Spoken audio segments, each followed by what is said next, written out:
Welcome to Donmar TV News Channel. Magandang umaga sa inyong lahat. It's 6 o'clock in the morning here in the Philippines. Magandang umaga, magandang hapon, magandang gabi sa lahat ng mga heroes natin dyan, ng mga OFWs and sa mga audience ko dito sa Pilipinas from Luzon, Visayas, Mindanao. Good morning sa inyong lahat.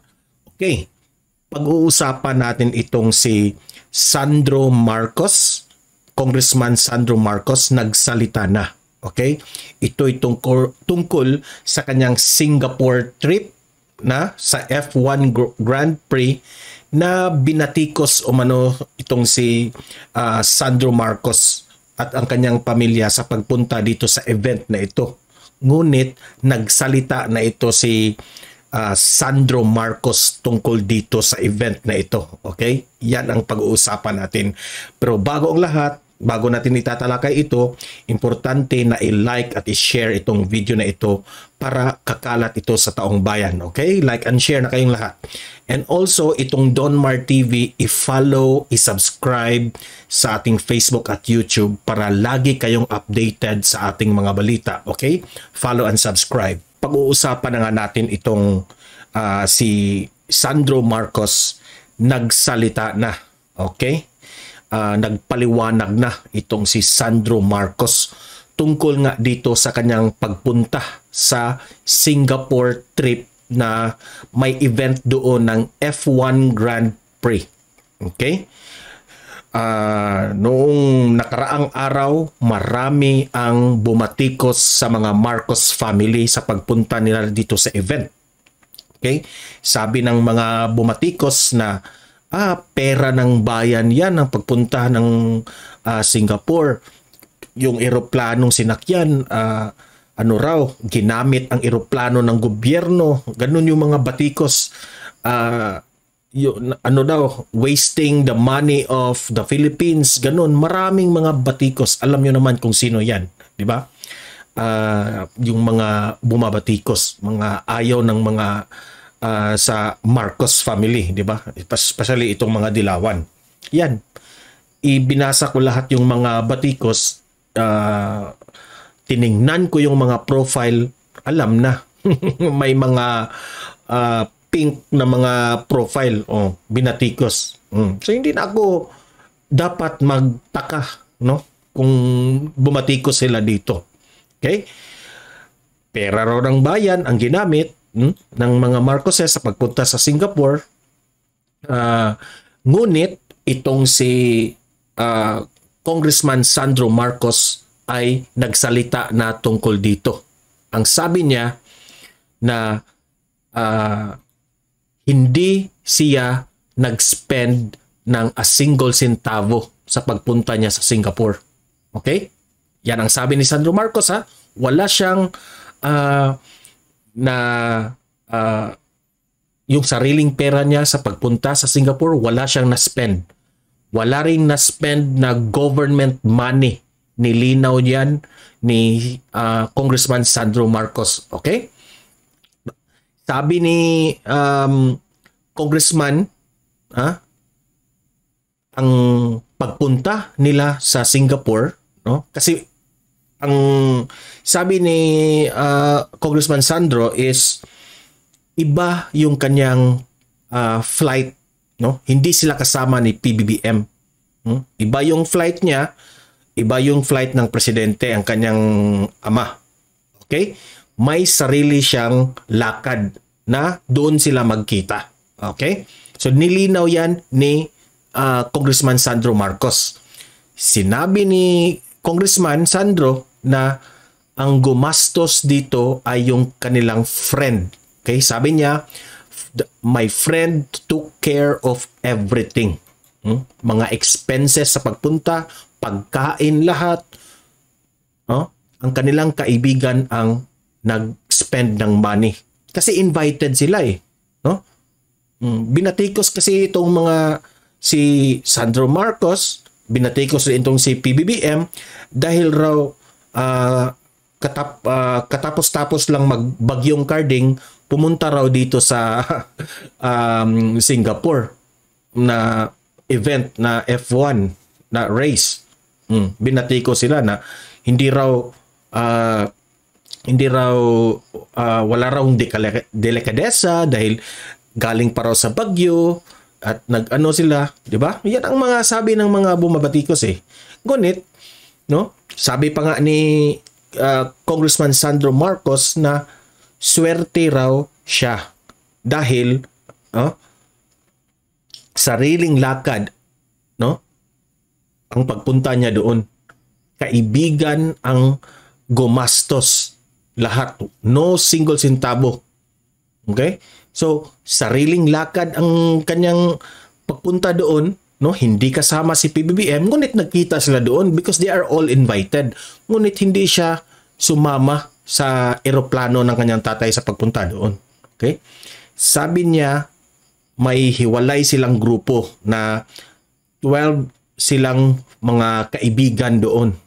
Okay? Nagkita lang sila sa VIP ng event dahil alam naman natin na itong mga Marcoses, mga mayayaman ito. At at the same time, talagang bigyan sila ng VIP ng Government of Singapore dahil presidente yung tatay.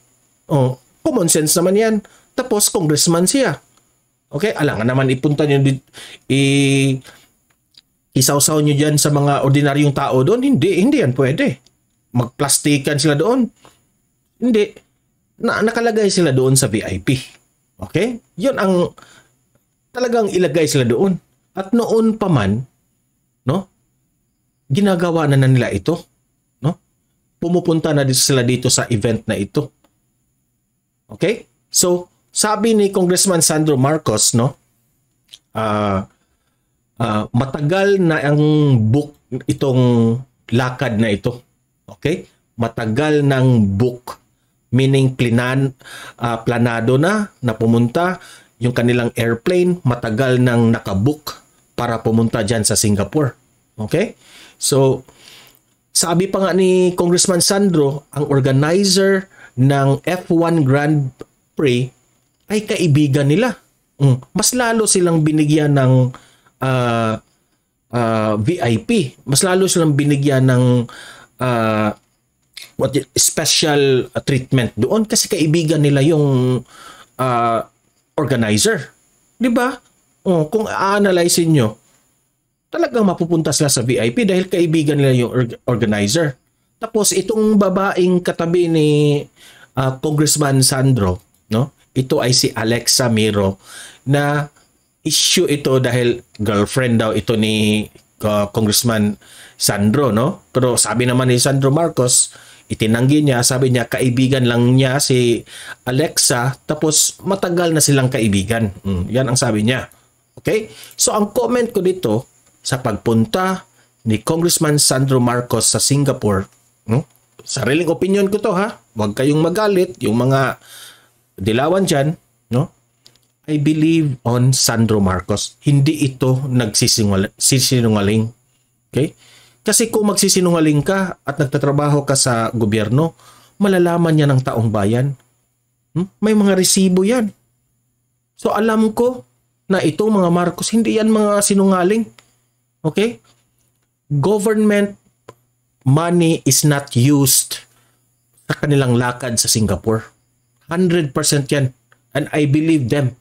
Walang ginamit na gasto na pera sa taong bayan sa pagpunta nila sa Singapore. Okay? May kaibigan silang gumastos para sa kanila. Remember, itong mga Marcoses, mga mayayaman ang kanilang mga kaibigan noon pa. Yan ang gumastos sa kanila. Okay? Alam ko, invited lang sila doon sa Singapore, especially sa Singapore government. Okay? So wala silang ginastos dito. Okay? Mayaman sila. Mayayaman yung mga friends nila doon. Okay? Noon pa ito. No? Sabi nila, yung bagyong Karding raw, bago lang nagbagyo, pumunta sila. Para sa akin, hindi ako mabalaka dahil yung bagyong Karding ay solved na. Matagal nang solved bago sila pumunta sa Singapore. Okay? Natulungan na lahat. Kinascade na lahat yung mga agencies na dapat gawin, dapat tulungan. Oh, itong mga haters ng mga Marcos, inilink nila sa Baguio na alam nyo naman, di ba? Na ganyan sila. Hahanapan talaga ng butas itong mga Marcoses. Wala, yung 31 million, hindi na yan maniniwala sa mga ganyan. Okay? So, at para sa akin naman, walang masama dahil nangyari ito ng weekend. Sabado at Saturday at Sunday yan. Walang opisina, walang government na trabaho. Diba? At the same time, yung si PBBM, ang punta niya doon ay mga investors naman. No? Aside from watching the F1 race, kinausap niya yung mga investors. No? Kinausap, kinonvince, kasi maraming mga mayayaman dyan. Oh. Sa event na yan, marami mga kaibigan nila from Singapore.